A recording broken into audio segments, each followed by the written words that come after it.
All right, good morning, everyone. Do a little talking as everyone's still finishing up taking their seats. Today's going to start our lesson into the book of Esther for the next couple of weeks, roughly about 12 weeks as we go about it. I was excited the opportunity to do this. It's my first time teaching the Lord's Word. And we have a very interesting and somewhat cool, study coming up with the book of Esther. Today's lesson will be mostly a history and kind of a, setting and background into our study for the next couple weeks. So we'll go off of why, the book of Esther is in the Bible, what it's trying to teach us, and a history of leading up to it and about where we're at this point. So I'm going to start off with reading a small excerpt from our companion book. You'll notice that we don't have the actual study books for Esther. They're getting quite expensive. I think they're Josh was telling me about $300 or $400 to get all of the books for everybody. So if you would like one of the books, please let us know. We can order a book if you want one of the books. If not, I can also scan the pages out of the companion, the master study one, and get them to you as well if you prefer those. So we'll start off with a quick reading, quick background, and then we will jump right into it. So because Esther is an exilic book, it gives the modern reader more than a glimpse of life at a royal court, and especially a court far from the land of Canaan. It is one of only 2 books in the Bible named for a woman. Ruth is the other. Strangely, this book does not mention the name of God. Some would wonder why such a book is preserved in the Bible.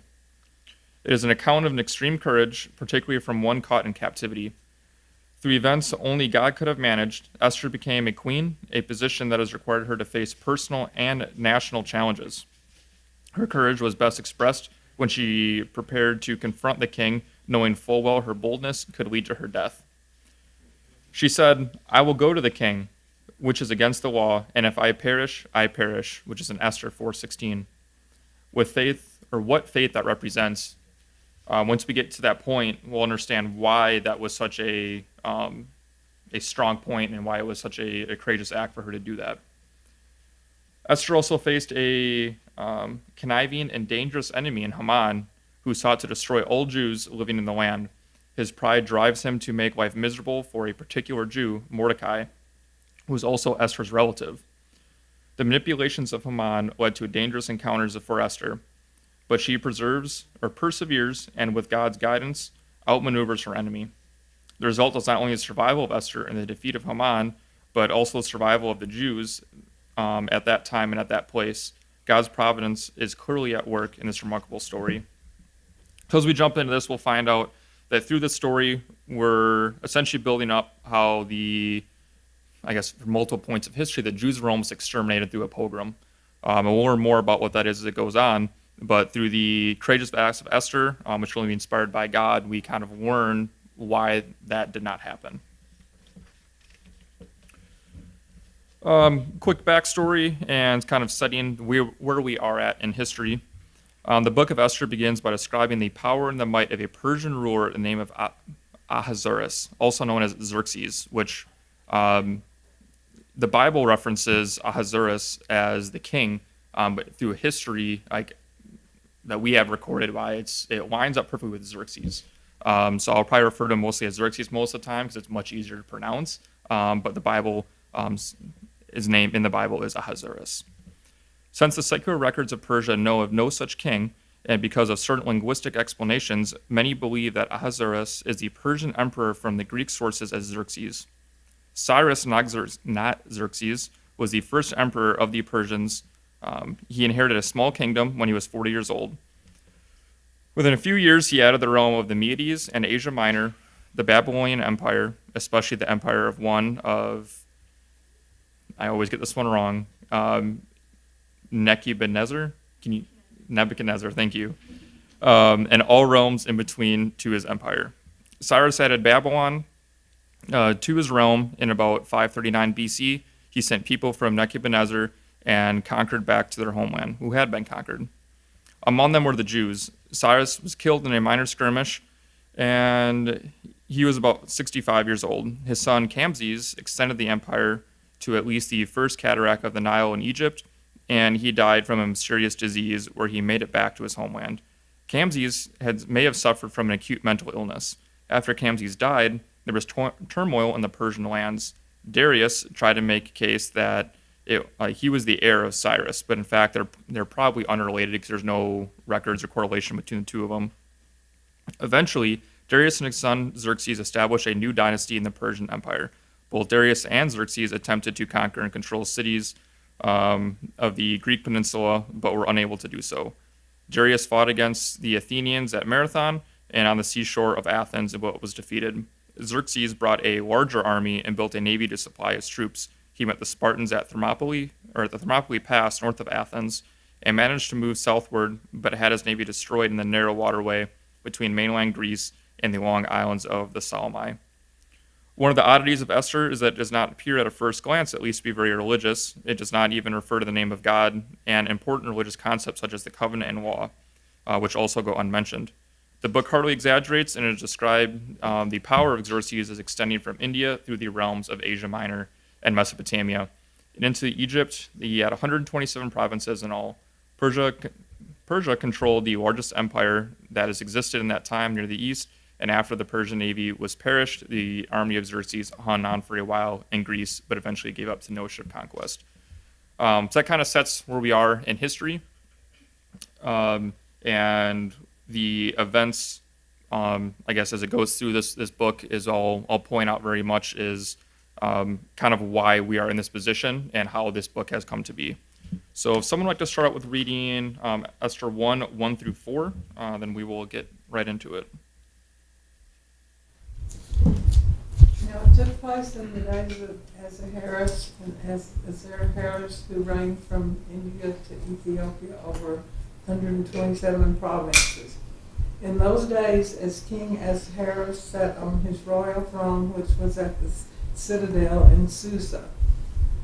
In the 3rd year of his reign, he gave a banquet for all of his princes and attendants, the army officers of Persia and Media, the nobles and the princes of his provinces began being in his presence.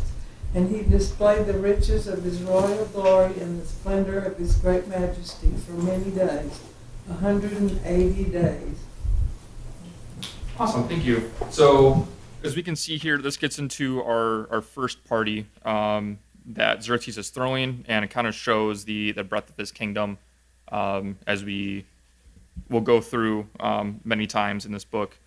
So it says in his 3rd year of his reign that he made a feast for all of his officials and servants, the powers of Persia and Media, the nobles and the princes and the provinces before him. And then later on, it's pretty much shows that he's showing his riches, and it lasted 180 days in all.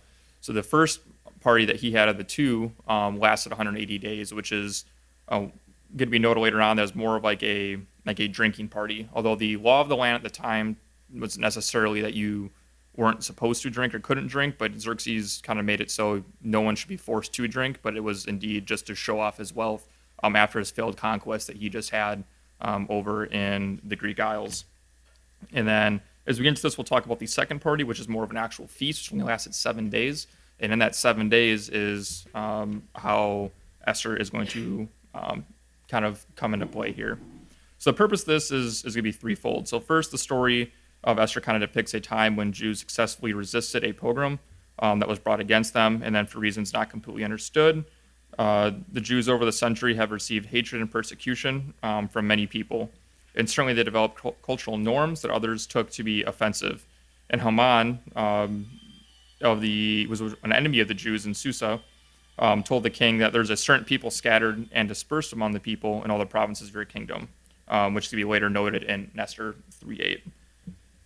And then second, the story explains why the Jews observe the Feast of Purim, which we'll get later on, probably actually close to 9 weeks from now. We'll get into the feast more about the ending of the book when we start wrapping things up. And then this is one of the great feasts in the laws of Moses. They included Passover, Pentecost, and Tabernacles, and the themes to remind the Jews that God called them from Egypt and gave them the promised land. Purim grew from diaspora Judaism and not from the law itself. And then third, Esther explains that some of the Jews did not return home to Jerusalem during the reign of Cyrus or from other Persian empires or emperors, and they chose to settle in the lands of Persia. The Jews who remained in Persia became part of the greater Jewish diaspora, that is, of greater Judaism, including those portions of the Jews that did not choose to live in Canaan. And then I have some other additional notes off to the side here. Let me just reference real quick.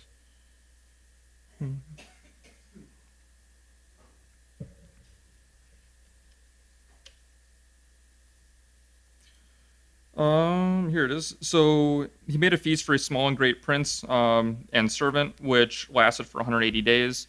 It is interesting to note that the Albert Barnes said in his commentary that it was ordinary for Persian rulers to entertain 15,000 at their tables. The purpose of the feast was to show the riches and honors of the kingdom. So this was no small party that he was having altogether, because when you have 127 nations and countries that are ruling over, and you're calling all your people from the lands, you're going to have a lot of people at one time. And it later on notes when we get to the second party, more of the feast, that there was also many thousands at his table at one point that he was entertaining. As the feast is described, it soon becomes apparent that he invited his officials to a great drinking party. Xerxes sat securely on his throne, displaying to them his might and his power. The drinking party that he hosted, as a way to display his past successes should any of the officials be inclined to resist him. Again, as a reminder that he just came back from a failed conquest, so he was essentially in shame and wanted to not display that. He wanted to show everyone how rich and powerful he still was and all the glory that he still had, or may have had. If someone would like to read 4 through 8 for me, please. Sorry, 5 through 8. When these days were completed, the king gave a banquet lasting 7 days for all the people who were present at the citadel in Susa, from the greatest to the least, in the court of the garden of the king's palace. There were hangings of the white and violet linen held by cords, and fine purple linen on silver rings, and marble columns, and couches of gold and silver on a mosaic pavement of porphyry, marble, mother of pearl, and precious stones. Drinks were served in golden vessels of various kinds, and the royal wine was plentiful according to the king's bounty. Through 8. Yes, please. The drinking was done according to the law. There was no compulsion so the king had given orders to each official of his household that he should do according to the desires of each person. Thank you. So we see here, once again, we outline more of the party and that how it was more to essentially drink and show his wealth, as they very well describe. All the marble, the nice linens, the gold is all laid about to show that he's, even though he had a failed conquest, he's still very much in power. I'll go ahead and read 9 as well, so that we can keep moving into the study, so we can merge the two together. It says, Queen Vashti was also made a feast for women in the royal palace, which belonged to King Xerxes. So while the king is also throwing a party for all of the men, the princes, the nobles, the queen is also hosting a feast for all of the women that would have came with of their, I want to say queens, but their princesses and essentially their companions of their own royal households that was going on. So with this great feast that all the citizens of Susa were also invited. His officials from one end of his domain to the other were already gathered around him, but he wanted to host the entire citizenry of the capital for 7 days. All the people, poor and rich, gathered for a great feast in the gardens of the king, which is in modern Iran, where the Persians and the Medes ruled. It was a very dry land, but the gardens of the king were not.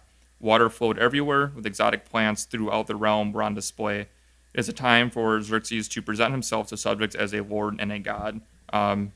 For everyone who knows about, I guess, if you watch the movie 300, really kind of explains how Xerxes is, how he thought himself as a god king, that he was God, and he wanted to display that, even though at the end of the day he very much is not and was not. So he is essentially trying to make himself seem that way. The author of Esther also cannot resist elaborating on the grandeur of the banquet to which all people were invited. They again go on to list all of the riches that were there. So then now we're also introduced into Queen Vashti for the first time, who is very only much mentioned in the first book or the first chapter of Esther, and then from there we actually don't have any mention of Esther at all until we get into the second chapter. We get introduced to her more. So the first time the readers of Esther are introduced to the queen, even for a Persian reader, the name Vashti would have been puzzling, perhaps as more given to her by Xerxes when she became his consort. Vashti would have been the favored wife, though hardly the only wife of the king. And among the king's harem, Vashti would have had the right to bear the heir to the throne. Her beauty and influence with the king would have been renowned. Almost as a parenthetical to the author of Esther pointed out, that Vashti would have made a similar banquet to the king's gardens for the women of the realm. The women of the royal palace, of whom Vashti gave a banquet, would likely have included the royal harem and perhaps selected wise and important officials in the king's retinue. Not sure how to pronounce that one. But essentially the king's court, as we come to see here. And it's also to note that very much of that time, when we had autocratic, dictators, kings, leadership, most people had, or most kings would have had a very large party, many wives. As we note down, that King David had many wives in 2 Samuel 5:13, and then also noted that in Solomon had 700 wives and 300 concubines, which is noted in the 1 Kings 11:3.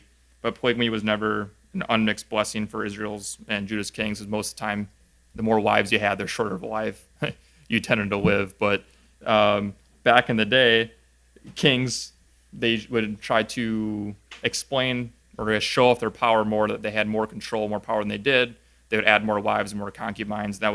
Xerxes was also none the lesser when it came to that, because he also had many, queens, harem, concubines. He had all of it, but the main queen was essentially his prized possession with that. So we have several purposes that are being suggested in the book of Esther. What does anyone suppose that was the chief reason of the book that we're seeing so far?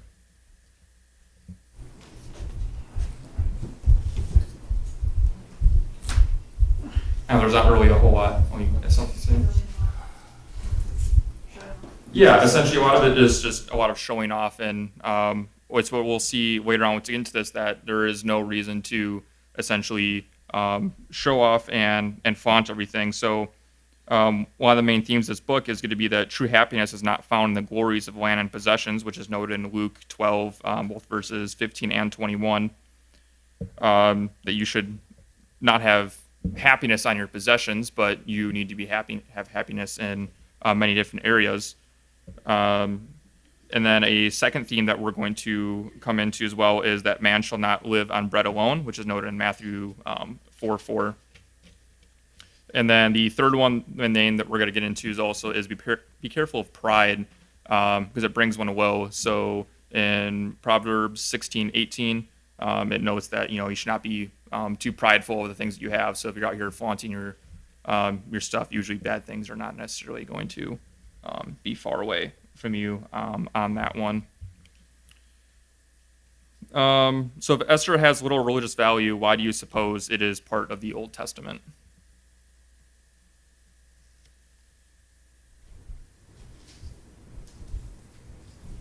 Yes. I think describing the grandeur of that kingdom and the king and his power, etc., shows exactly how brave it was that Esther had to be to go up against this. I mean, if he was just some governor of some small town somewhere, that wouldn't have been such an important thing. to have happened. Absolutely. And this book, to me, also shows that in the prophecies of the destruction of Jerusalem, they were told to go into this land, and those that would go wouldn't suffer like the ones that fought, and to settle, to live, to build your houses and go there, and many of them did and stayed. And that was the case here, that they were still in that part of the country. Absolutely. We're definitely going to get into that later on, how we build up to we get to that program where they tried to essentially exterminate all the Jews in the region that Xerxes would have controlled in all 27 countries and provinces. And we're going to build up to see what was going to happen and kind of how it really unfolded, even though a lot of us really know what happened at the end of the book, but it will build up and we'll get there, so it really lays that out very well.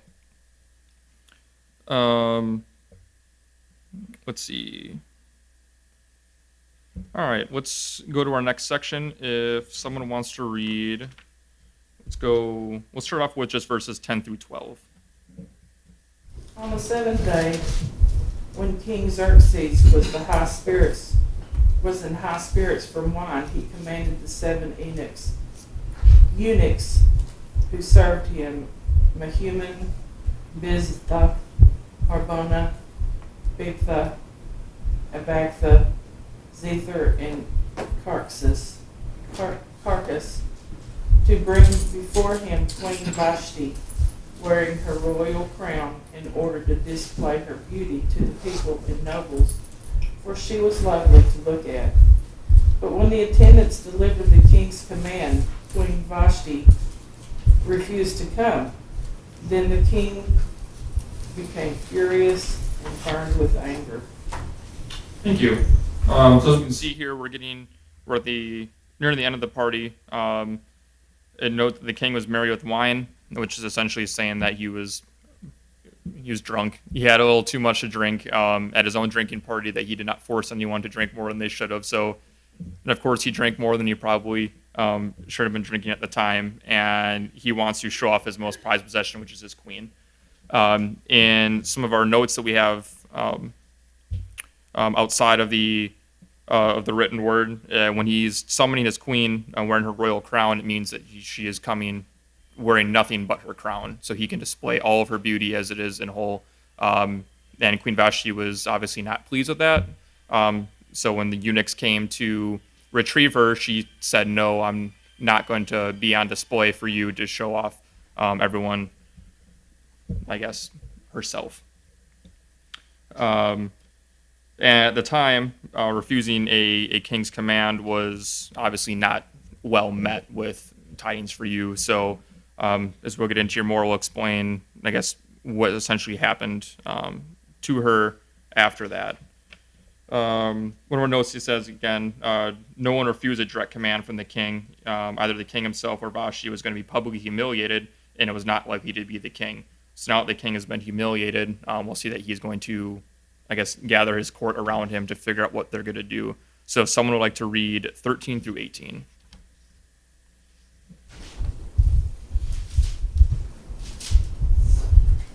And the king said to the wise men who understood the times, for it was the custom of the king, so to speak, before all who knew law and justice, and were close to him, Harshena, Shethar, Adamatha, Tarshish, Meres, Mersina, and Mukin, the 7 princes of Persia and Media, who had access to the king's presence and sat in the first place in the kingdom.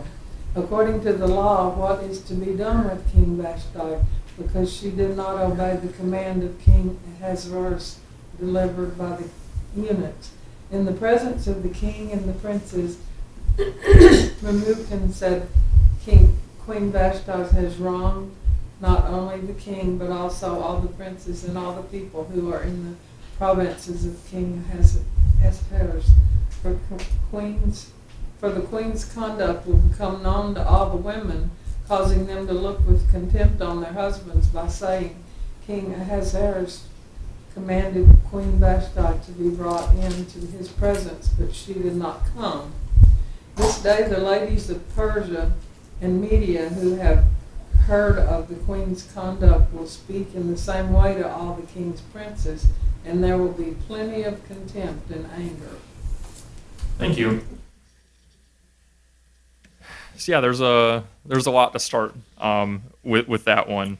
So the men's first, or the court, the royal men have their first conclusion to jump to is, because she has done this, all of our wives will now do this and not obey us. I think it's a bit of a stretch, but at the times, that's definitely what they're thinking about to go through. So as we can see here, that they wanted to make an example of Queen Vashti, and make an example of her was not necessarily doing anything. They're not going to publicly hang her, or kill her, humiliate her, but they're going to remove her from her position. Let me get over to my section here. So a great man like the king, or a powerful man like the president of the United States, would not work without advisors, without wise men. So the wise men closest to Xerxes were the 7 princes of the Medes and the Persians. They appear elsewhere in ancient records, and the wise men agreed with the king that something had to be done. And then one of the wise men named Memucan spoke before them and asked, "What shall we do with Queen Vashti according to the law, because she did not obey the command of King Xerxes brought to her by the eunuchs?"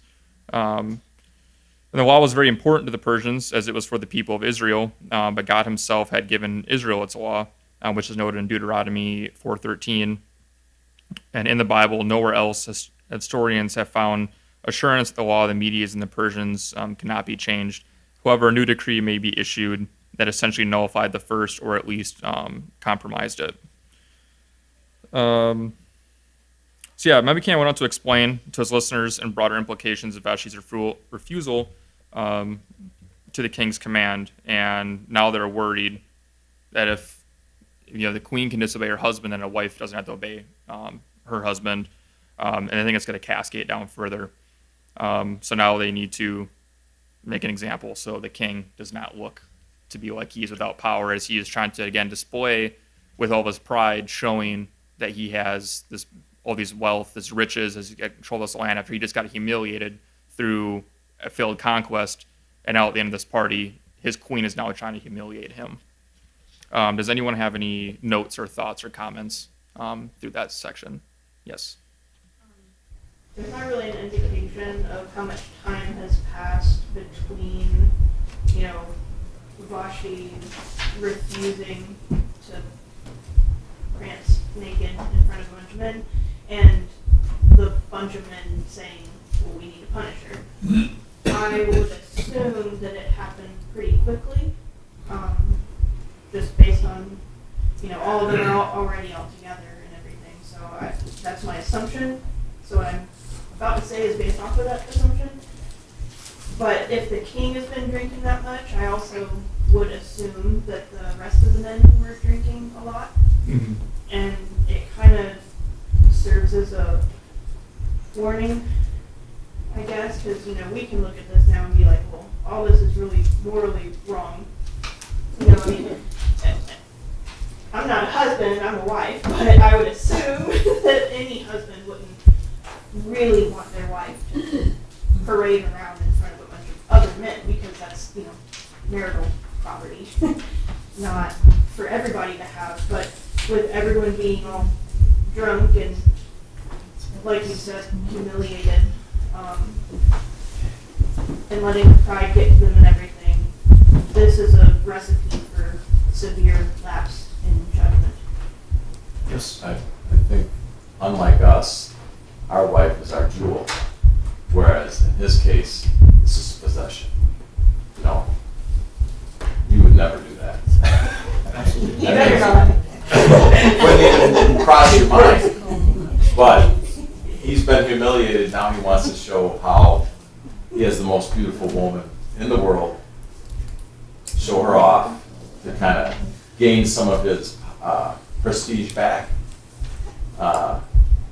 And you're right, the drinking makes him, that's an irrational thing to do. Absolutely. But yeah, it's the possession, the times, unfortunately, having multiple wives and all that too, makes your wife more insignificant. It's not your jewel. Mhm. You have all these jewels. You might have one that you love the most or care about the most. Do you really love any of them? Probably not. Yeah, and it's a very good, point to make is because, oh, yes. I was just gonna say, 180 days, that's about 6 months, right? Yep. I mean, can you imagine what kind of shape they were in? Oh, yeah, that was not good, I'm sure. It was also noted that they tend to come and go as well. Like they would come to the party, they'd leave for a little bit, and they would come back. So it was just a continuous 180 days of nothing but drinking, partying, and showing off the wealth of King Xerxes and the such essentially, and to essentially at the end of the party to come out and want to display his queen for everybody to see. Because noted outside of here is that Queen Vashti was selected to be the queen based on her appearance alone because she was the most beautiful woman of the land. So the only value that she had to him was her beauty. So he gave her the right to be the queen to produce the heir at the end of the day. But as we noted before at the time, he had many other wives, concubines of the sort. So really, women are in their possession of his. That's wrong. It's morally wrong, as you pointed out earlier, is that your wife is your wife. She is not a possession for you just to flaunt and do as you please. Yes. She was probably thinking, I think I'd rather die than do something like that in front of a bunch of drunk men. I mean, that would just be a horrifying thing happen. Somebody telling you that. Absolutely. Yes. Well, during that time too, women were treated as possessions, not what like God had made them. You're supposed to cling to one another and become one and that. And he allowed all of this to occur during that time. Even in the Jewish nation, you had the same thing. Your wives were submissive to the husband to the point that they could divorce them for any reason and put them away and different things like that. So we have to look at the fact that we have a culture here that he has, let's say, 1,000 wives, and he can pick whichever one he wants any time to come to him. But they could not come to him on their own unless he, had those come during that time. So it's we don't have that nowadays, which I'm sure we're all glad of that. But during that time, we have to look at that culture too, how women were treated at that time, and even in some cultures, even now today. Absolutely, and it's like many of you said, it's just like how is she feeling at that standpoint? Because this party's going on for 180 days of nothing but drinking, having fun, and she's hosting her own party, and she probably actually hasn't seen the king during this time because he's too busy flaunting his wealth to all of his advisors and stuff. He's not going to make time to go see his one wife as queen, especially when he's got maybe 1,000 at his disposal. So this could have been the first time that she was getting summoned by him, and it was to display herself, and she probably had enough. That's why she had her own party for the women, because they were probably trying to separate themselves from the madness that was going on with the 15,000 men that are having a drinking party for 6 months. I mean, I couldn't imagine being on a 6-month binger, essentially, being much less drinking, alone. So it's just it's chaos, essentially. It's as we noted over here before, with it being a very prideful event, and Xerxes is trying to display his happiness through his possessions and his land, and essentially trying to show off essentially what he has. So it makes perfect sense that Queen Vashti would refuse this command to be summoned, because at the end of the day, would you want your wife out there? You want to display your wife for your friends just to make you say, look how beautiful my wife is. Like, no, none of us in our right mind would ever want to do that, and we never should at all. Very good. Does anyone have any more comments on that? Yes. I have two, actually. So the first one is still kind of on that point, is that even though it was the culture at that time that, women were treated as property rather than as people, even in, God's people, they were, maybe not to that extent, but they still were. I'm trying not to get too deep into it, but I'm really into the biology of morals. You know, how we all have this like innate sense of morality. You know, morality isn't subjective. It is black and white. It's right or wrong. And so I think it's kind of cool of Queen Vashti to have stuck up for herself and refused to go out there, knowing what could have happened to her, because they could have absolutely killed her based on the or worse. So that's my one thought.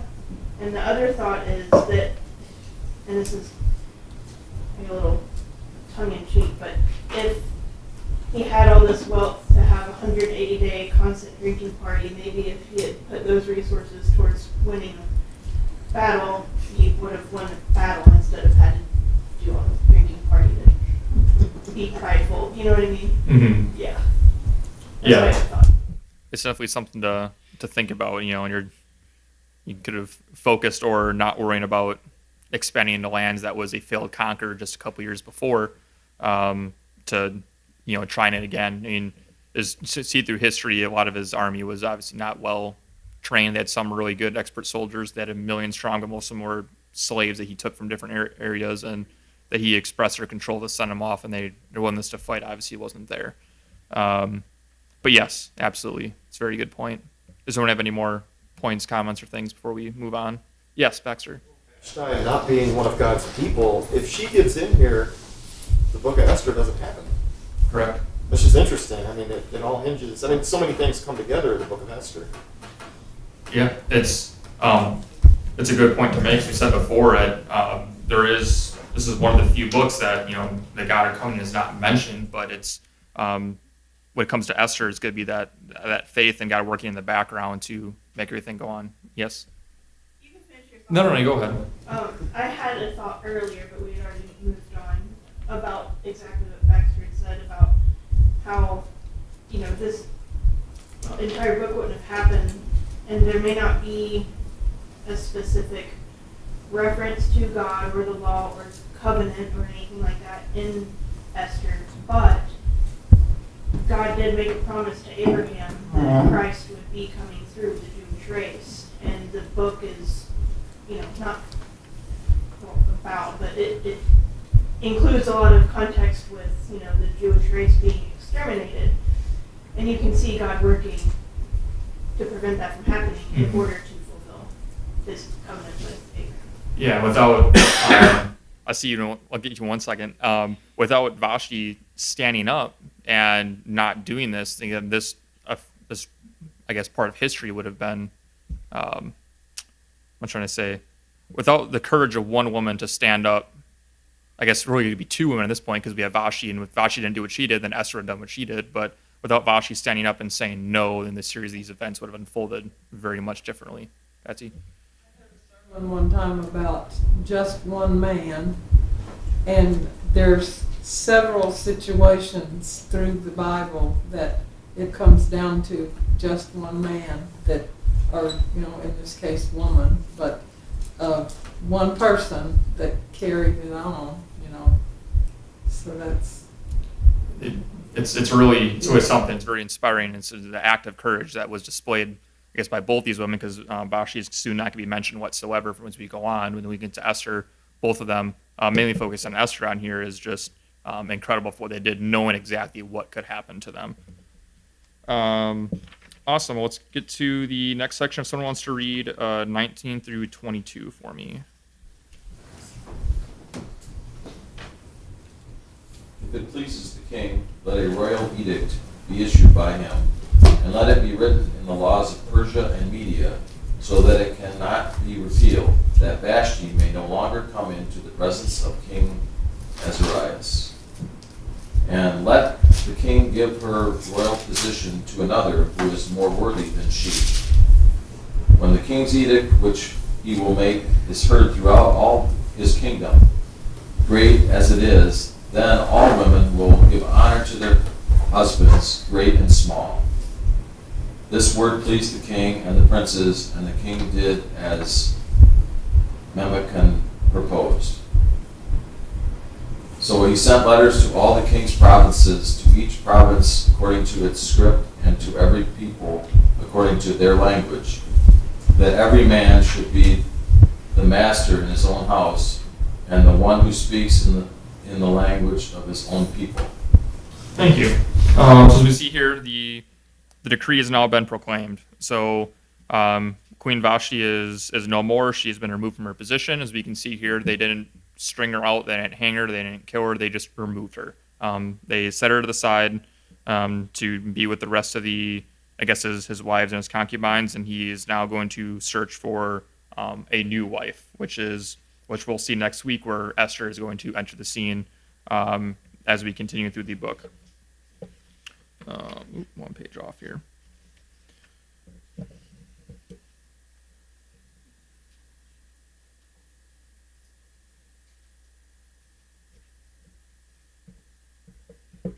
So Memucan recommended to Xerxes that he repeat the quest that resulted in taking Vashti as his wife, and the royal decree was to go out from him to all the lands over which he had ruled.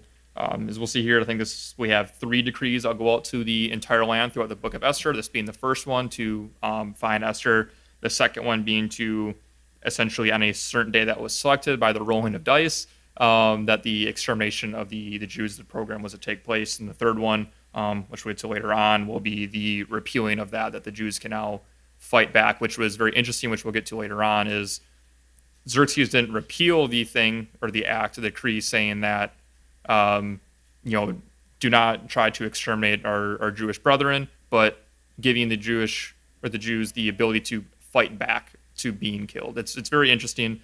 We'll get to it later on. But then with controlling 127 provinces, lands, and all the such, that he had to make this decree in multiple languages and get sent out. Again, the men of the court were more focused on control over their wives and the women of the land, and essentially keeping control, as they've been humiliated multiple times throughout this, being prideful and maintaining that. So the book of Esther is a reminder that men and women have not always respected one another, but a ruler such as Xerxes had absolute rule over all his subjects. The world has changed a great deal since Esther lived, and some of these changes have been for the better. The apostles of Christ taught that in the kingdom of God, maleness and femaleness means nothing, which is noted in Galatians 3:28. Jesus said that in the kingdom of heaven, the saved will neither marry nor give in marriage, as noted in Matthew 22:30. Throughout the first chapter of Esther, the emperor appears to be only a drunken fowler who enjoys being the host at banquets. He hardly, typified what one would expect a Persian, or be of a Persian emperor. On the 7th day of the feast, when the heart of the king was merry with wine, that he determined to show off the beauty of his queen. So we see here that this, did happen on not the end of the drinking party, but the end of the feast. So the second party this happened on. I misspoke earlier. So he had the first party of 180 days of drinking, and went the 7-day feast, and this happened on the 7th, or the last day of the feast, which would have been the capstone of all these parties altogether. In the process, he looks the part of a fool, as he is defied by her, and Xerxes was ill-advised by his wise men, and in the end left without a wife, and Esther goes unidentified as the first chapter ends, and she will enter in the second chapter, and we'll go through the process of what it looks like for back in the day of a Persian ruler trying to find his new queen. Does anybody have any comments, questions, or anything they'd like to add at the end here? No? Awesome. Kind of as we wrap things up here, again, going into chapter 2, we'll be going to our search of a new queen, which we will touch on next week. We'll get into all the young women being summoned, Esther's background, and kind of how she goes about her process going from being an orphan to being queen, which is really something to, be inspired by or behold of, because it is very much of a hard process to be selected as a queen when you have a kingdom that is the largest that the world has seen at the time.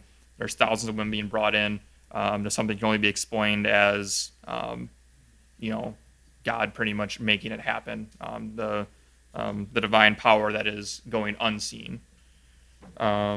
So awesome. We'll get into that next week, and we'll thank you, everyone.